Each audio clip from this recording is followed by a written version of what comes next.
Kid, son, you are now in the Rapid Response Tactical Squad. The double RTS.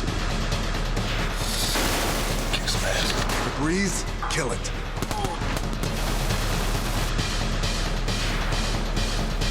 We kill them all, but God sort them out. Very proficient already. When we turned up in Prague, we had a 2-week rehearsal period with the military advisor. Ladies and gentlemen, Tom McAdams. He's a real ops. He's one of the best. Trainers, SAS, everything else. So many of these military advisors probably spend more time in Hollywood than the military at this point. Okay, listen in. Unload! And with Tom, he had just come out, I think a few months. He had just left after 25 plus years in the services. So there was no kind of jadedness to him. He had just experienced it, so everything was as fresh as it could be. I was leaving the military 13th of September, and this job was coming up at the beginning of October. So when I said, yeah, fine, I'll do it for 3 weeks, and obviously I've been here now for 3 months. It was completely different to what I expected. It's funny, I mean, I've done a couple of military-type movies before, but I've never had training like this.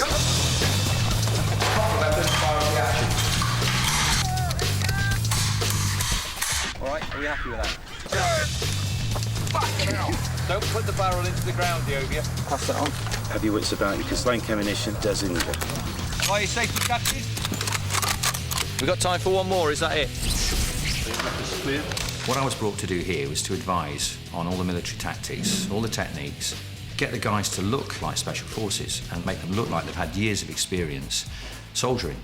Magazine 25 rounds. Load! Tom was very determined to, I think for himself as much as anything, make us look as authentic as possible. There's no bullshitting with Tom. Tom is a straight guy. What you see is what you get, and I love that. Wait until I give the command up.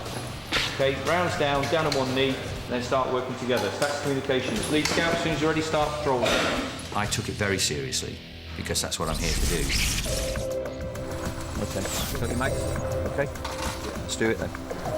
Not only did he kind of instill the military knowledge and know-how and skills, but he also helped us bond and form into a solid, cohesive unit. The biggest thing was to get them to gel as a team.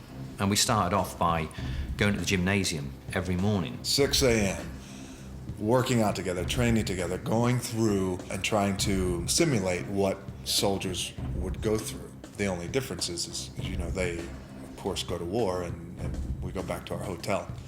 And I call up the pizza place. It was important that they trusted me and got to listen to what I have to say. Happy? Yeah. Okay, let's see a good drill then. Most importantly was the safety aspect of using weapons. Right, what we're going to do before we actually start is a demonstration of what damage a blank round can do, just so that we know on the safety side of it, you're not pointing weapons at each other. Because they are real weapons.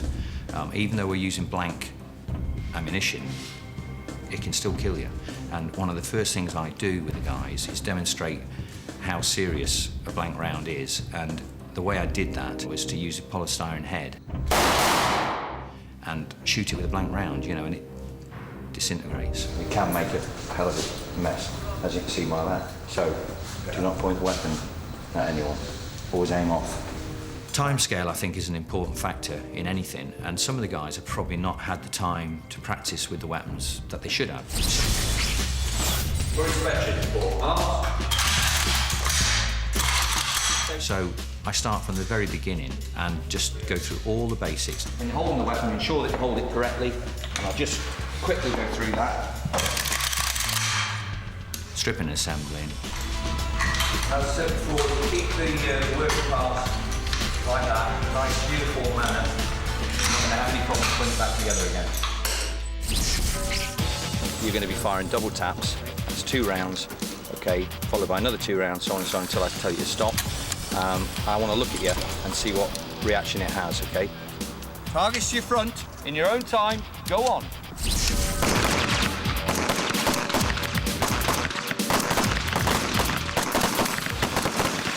It's very interesting having that amount of power in the sense that it's coming from your body, coming from your hands, it generates a certain kind of energy. Okay, is anybody not finished?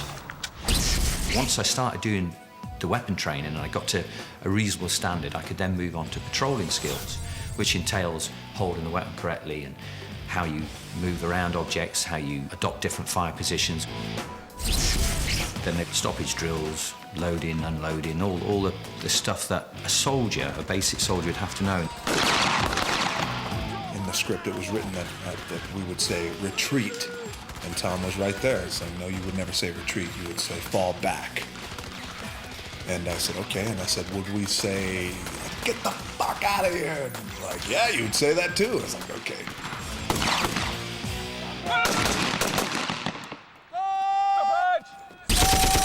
Once I pass you, clear each free. Clear. We started off with check-made AK-47s, which are very light in comparison to what we have now. They're just very light weapons. So we had a lot of movement drills with that, which obviously at first is kind of nerve-wracking, with the ammo and stuff.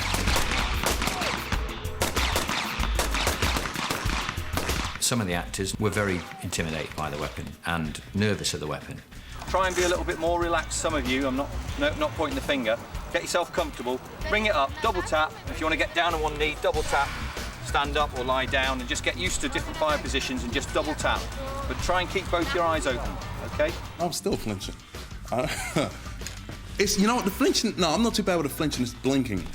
Sometimes, and this is the truth, sometimes air comes out of the barrel of the weapon and it kind of makes you blink a little bit.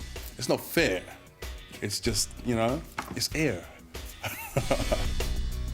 To try and stop the actors from flinching, especially using something like the chain gun or the minigun, call it what you want, it's a 30 cal weapon.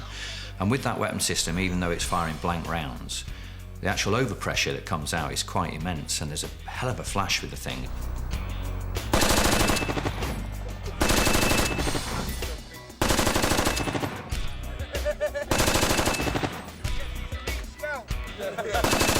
Firing this huge gun and this huge sound, the flinch would be right in my eyes.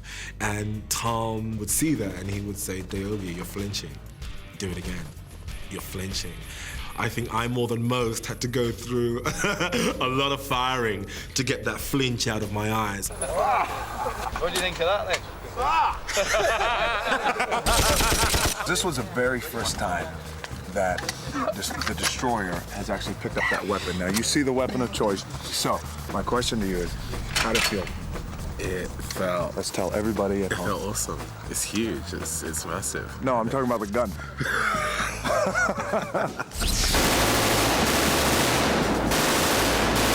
The reason I went into so much detail was so that they look like they know what they're doing. And everything they do looks like they're special forces.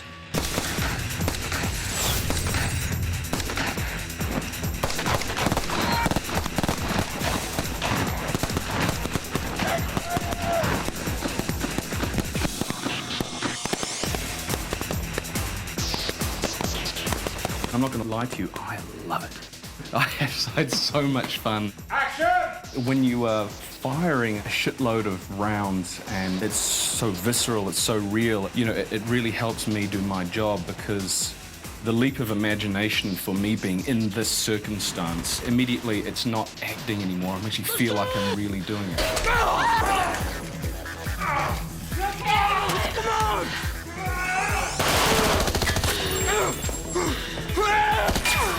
It's kind of, our collective hope. When you look at this unit of soldiers, you will actually, you will see them performing as a highly professional squad of guys. Clear left. Clear right. If you're gonna portray our military, then we damn sure better have our shit together and we better look tight with what we're doing.